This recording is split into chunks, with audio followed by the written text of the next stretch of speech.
नमस्कार मित्रों, स्वागत है हमारे गीता ज्ञान यूट्यूब चैनल में। आज एक बार फिर से नई वीडियो नई कहानी लेकर हाजिर हुए हैं। आज की कहानी बहुत ही प्रेरणादायक है। यह कहानी आपको जीवन में बहुत कुछ सिखाएगी। तो शुरू करते हैं। एक सेठ और सेठानी रोज सत्संग में जाते थे। सेठ जी के घर एक पिंजड़े में तोता पाला हुआ था।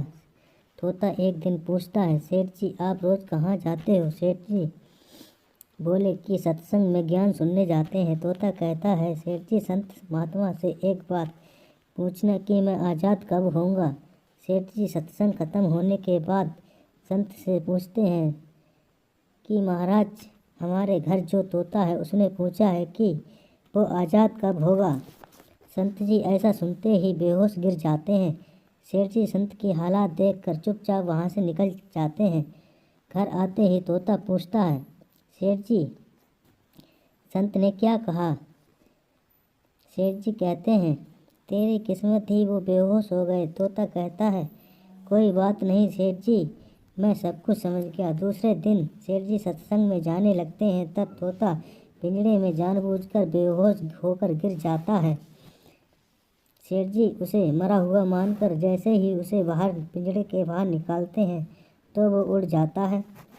सत्संग जाते ही संत सेठ जी को पूछते हैं कि कल आप उस तोते के बारे में पूछ रहे थे, अब वो कहाँ है?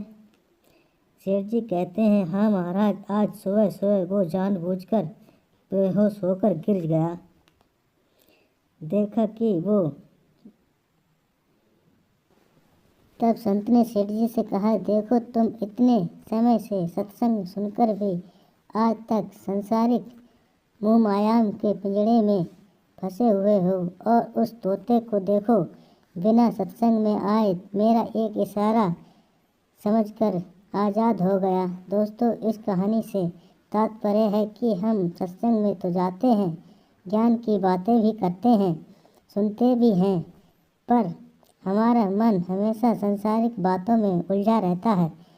सत्संग में भी हम सिर्फ उन बातों को पसंद करते हैं जिनमें हमारा स्वार्थ सिद्ध होता है, जबकि सत्संग जाकर हमें सत्य को स्वीकार कर सभी बातों को महत्व देना चाहिए और जिस